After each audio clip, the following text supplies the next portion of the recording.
Do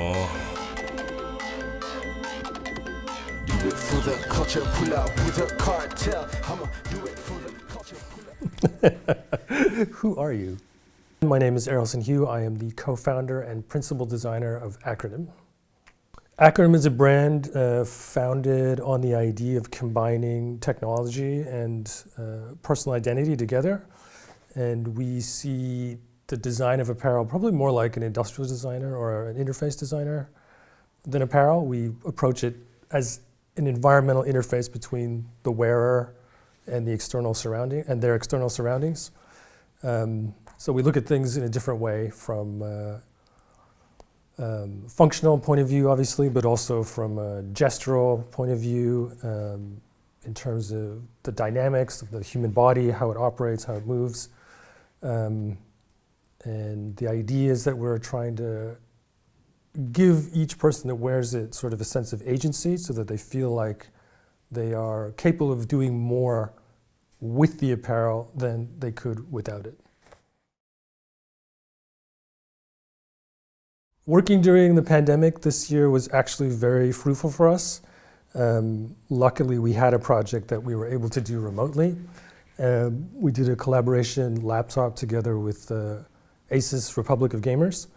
And one of our close collaborators on that project, David Rudnick, he said to me in March probably, he's like, dude, the whole world's gonna lock down. We gotta go to LA right now and kick this project off, and then we can all like hibernate and do this while nothing else is happening.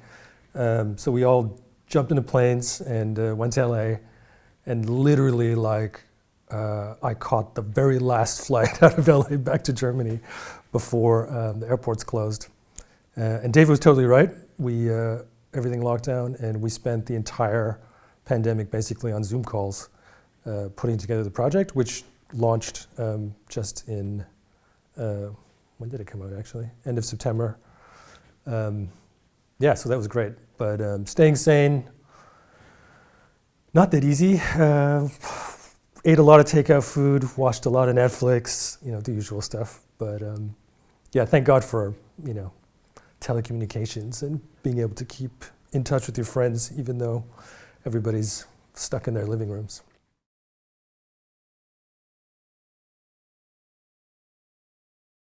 Yeah, Acronym is definitely known, I think, as an outdoor brand. I think that's because we're known for our jackets, but we spend just as much time doing all the other gear as well. But obviously during lockdown, things changed. I think there was a good maybe 4 weeks where I didn't put socks on. That was pretty funny. And having to go out the first time then, I was like, God damn, how do these work? Yeah, I think a large part of the population probably spent much of the pandemic without pants, I'm guessing. I'm just guessing it's not just us. Yeah. Well, one of the great things about Acronym pants is that they're super comfortable. So P30A is the one that I tend to rock when I'm looking for maximum laziness. And but it's funny because that's also the same pant I look for when I'm going outside and looking for maximum utility. So proof of concept. Started in apparel. We started in apparel by going to school, actually. But growing up, I always knew I wanted to do something in design. And I've told this story before, but it was between graphics, architecture, and apparel, fashion. And I figured there'd be more girls in fashion. That was that was my 15-year-old brain. Turned out I was right as well. But yeah, really, obviously it's back then even more so a hard industry to get into. But we just did whatever we could. We started as an agency, and we'd take contract design jobs for any brand that would hire us to do anything. So I've done, club wear, inline skate collections, bathing suit collections, really nasty techno stuff in Germany that no one's ever heard of. Also some really good stuff, like we worked with a brand called Sabotage, which has influenced our approach to communications super heavily. They were they're right in that internet hole just before things became fully digital, but too late to be like archived. Yeah, and really we came in it kind of the hard way. We didn't know anyone in the industry. We didn't have any contacts. So we were doing freelance gigs for, in the end, it turned out to be a lot of snowboard brands. And then when we decided we had to do our own thing, we just started to sell it to our friends, really. There was a good period of, probably 4 or 5 years where if you saw somebody wearing Acronym, you could walk up to them and be like, hey, do you know Errolson?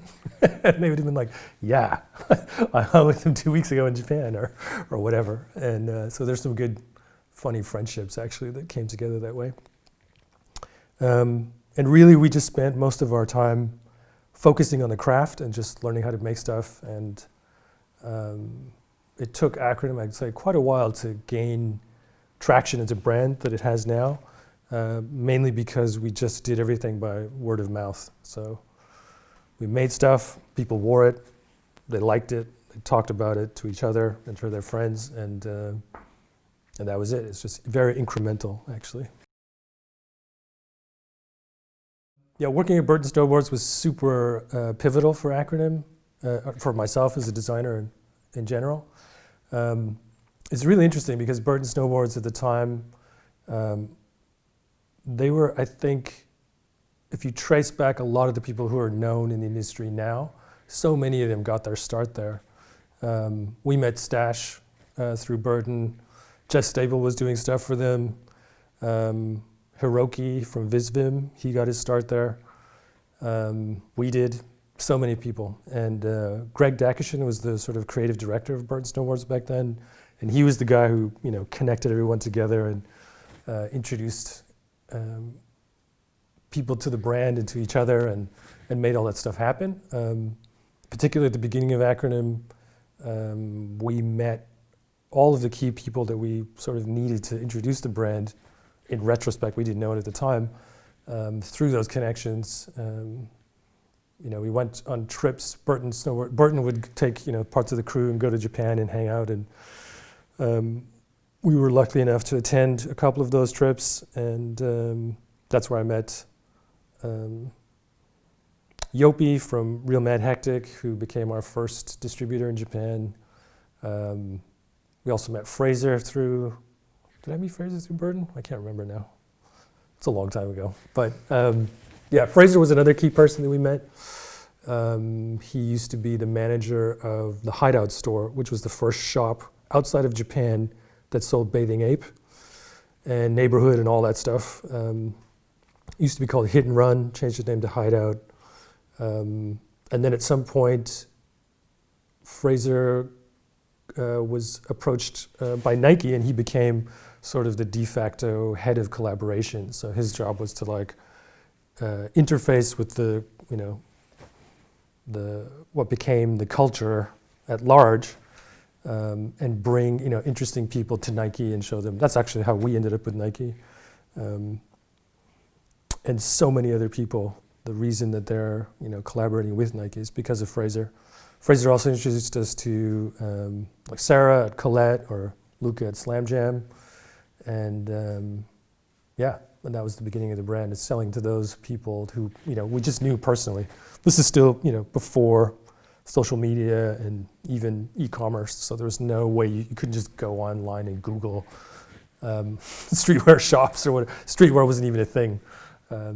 So yeah, and then one of the other people that we worked with at Burton was obviously Hiroshi Fujiwara, and through the Burton Snowboards analog collection, we were lucky enough to collaborate with him, and did one jacket in particular that's pretty amazing still to this day, I think, which is called the Q jacket, which had these sort of concealed zip panels that you could, it could go from a super clean fronted jacket to one that had all these cargo pockets visible. And Hiroshi had the idea because one of his favorite anime detectives apparently had a trench coat that he could pull everything out of, and he's like, this is what I want to do. Okay. Went back to the lab and figured it out, and yeah, it's a good one.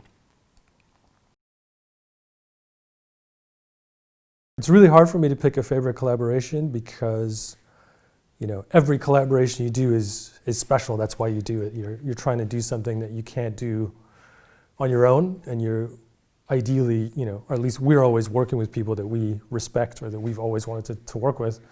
So every single one is like a thrill. I don't think I can single out any above the others. Obviously the Nike shoes were great because they allowed us to reach a wider audience. Acronym tends to be very expensive, so that was nice to do something that was more, democratic and accessible. Obviously the RMT01, the new laptop we just did with Asus Republic of Gamers, is super exciting because it's the first thing in the technology sector that we've done, and we're hoping to do more of that type of thing in the future. We have a really, really good one coming up that I can't tell you about, but that's probably my favorite right now, the secret one.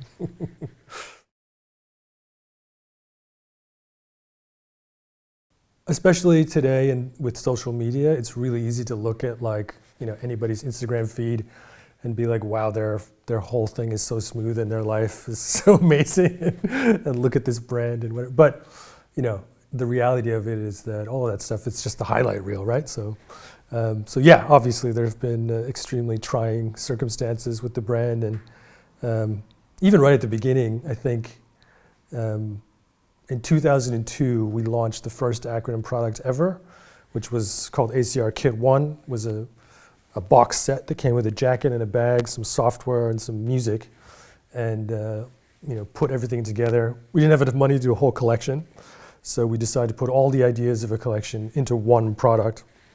And it was the first thing we did, so we just went all out, tried to do as much as possible, and that almost killed us. Like, we spent all the money we had earned over the previous, 5 years, and just went for broke. And really, it almost ended before it started.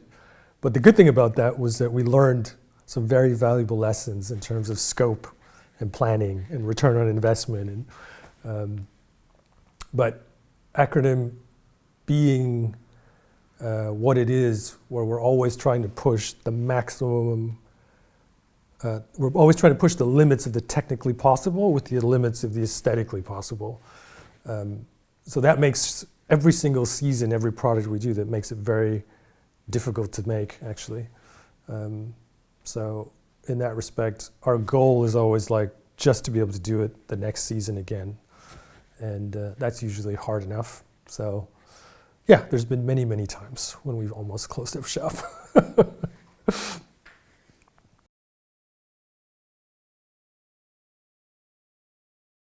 Yeah, I think copying is obviously an inherent part of any creative endeavor. And there's a line, I think, that it's, between copying to learn something or just outright copying to make money. And depending on who does it, it can be really painful, or it can just be LOL, right? But I think earlier in our careers, when we were struggling just to make the business make some kind of sense, then the copying was a lot more worrisome. But these days, because we found sort of our methodology and our customer, who are educated enough to know, okay, this is the original thing and this is the fake thing and these are the differences. Now it's more I just see it more as a symptom of sort of a broken system that I don't think we'll ever get totally away from it. I also think it's different than, when people copy something. Are you copying a design that was for example, from the US military that had a giant budget and was paid by someone's taxes, all the research that went into it, and part of this big machine? Or are you copying some, small company somewhere that's just got this one idea and they've put their whole life into it and are trying to make ends meet? Those are different, ethical questions. And so I think there's no universal answer to is this okay or not? Yeah. We get a lot of questions from younger designers about copying, and I always try to tell them try not to copy the result, copy the process. Like, so if you see something you admire and you really like, ask the questions like, how did they get there? Why did they do that? What decisions informed and created this end product that you admire? And if you copy the process but have your own inputs in it, you should get something that's original, but that also still has, hopefully, the feeling that was the thing that inspired you in the first place. And then the other acid test is always like, would you be cool showing it to the person who made the original one? Because if you have a bad feeling about it, you probably need to do some more work on it. But if you could show it to them and you have the feeling like that they would be like, oh wow, amazing, I never thought of that, or what a cool flip on this idea that I originally had, you've probably done enough. Yeah.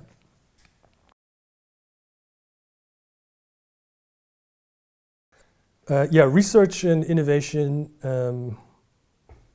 Research is probably more of the applicable word, at least from our point of view. Because Acronym was founded with the mandate of no compromise in design. That's the whole intention of the brand. So the entire model, So the entire model of the company is based on having a framework that allows us as designers to do the most extreme things we can think of and get them onto the market. So in a sense, everything Acronym does is a form of research. Innovation, I think, at least for us internally, like we're not trying to think about how can we be innovative, because that in our experience tends to lead to things that are just like new for new's sake. We'd rather try and solve something or use our tools to achieve something that hasn't been done before or hasn't been done in that way, or use existing materials or processes in a way that is unconventional or unorthodox. And sometimes it works and sometimes it doesn't. And I think when it does work, then people call it innovation. But so Acronym is a constant. We're just constantly testing and constantly trying things, constantly experimenting. And twice a year, because it's still fashion, seasonal collection, we collect all those things together that we think are ready to be shown and put them out. But it's not a collection in that sense where it has like a common theme or a common color palette or anything like that. It's more of like, these are the things that we've been working on that are ready now. So.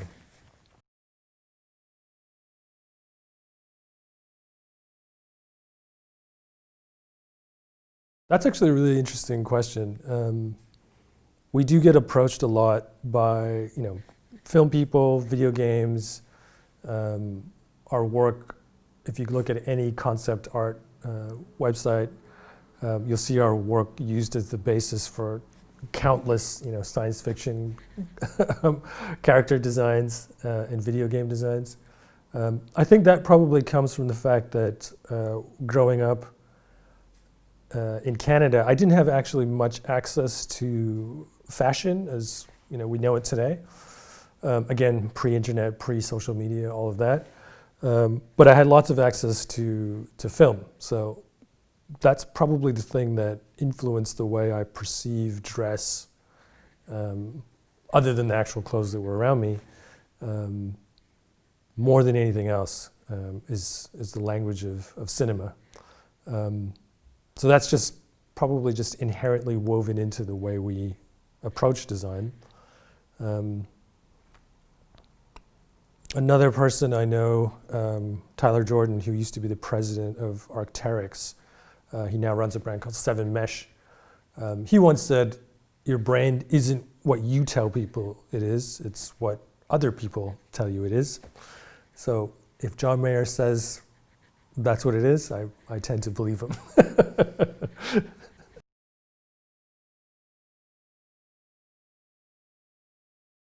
Yeah, the fashion industry is extremely fast-paced. It's a high level of, it's just rampant consumerism most of the times. There's extremely high level of turnover in terms of, styles or trends or even brands. And we walk the line between that and our vision by just completely ignoring all of that, actually. So we're kind of on the opposite end of the spectrum in terms of what we have as design goals. We're always trying to make something that's what we call atemporal, or outside of time.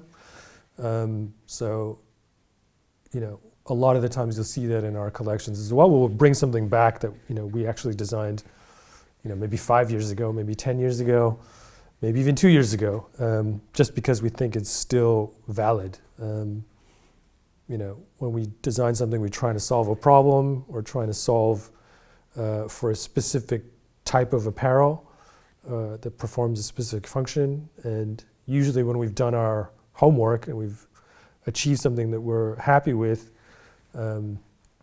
even if we were to look at that same problem again, we'd probably end up with the same result. So in that respect, Acronym just goes completely against the grain, and probably always will.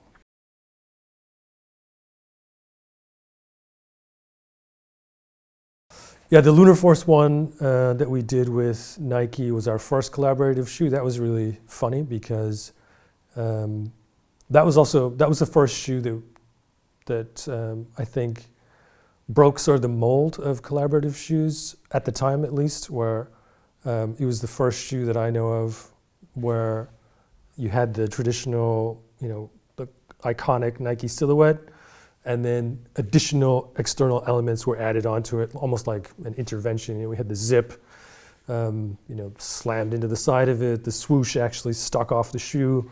All of that stuff, it was the first time that had been done. And I think people, especially because the original photos, the first place anyone could see it were these really terrible leaked pictures from some showroom. I don't even know where it was. And the photos were terrible. And then people, obviously, they just freaked out. They were just like, what the hell is this supposed to be? And, I joked that it was the most hated Nike of all time. And I think for that period, when it was introduced and first leaked, it really was. But it's funny to see over the years, even within that year after it came out, how it became almost like a classic, right? It's we even re-released it with Nike already once, and it's been copied by everyone from COS to Dolce & Gabbana to Tommy Hilfiger, and I don't know how many versions of it there are. Yeah, it's interesting to see that I guess it's not that surprising. You do something new, people are always going to react against it. And I think if the design is valid, though, it will prevail over time, hopefully.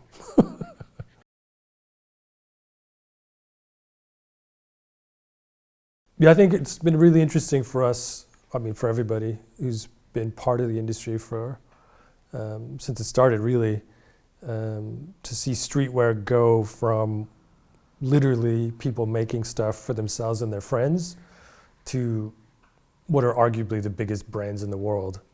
And I think it's good. It's a natural, organic development. People can obviously hate and be like that they're selling out, or people aren't doing what they originally set out to do. But in the context of where the world is, it's still the most relevant stuff. And that's why it is, at the scale it is today. And it's a more vigorous and more relevant form of brand than the traditional, luxury brands that it's replacing or cannibalizing even. So yeah, it's fun to watch, actually.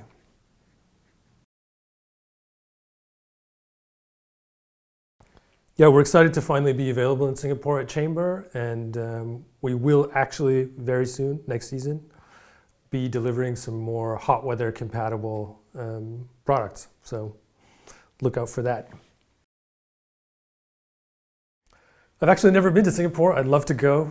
Hopefully one day when COVID is over and everybody's things are back to normal, I will be able to make a trip out there and ideally hit Cartel as well. Oh.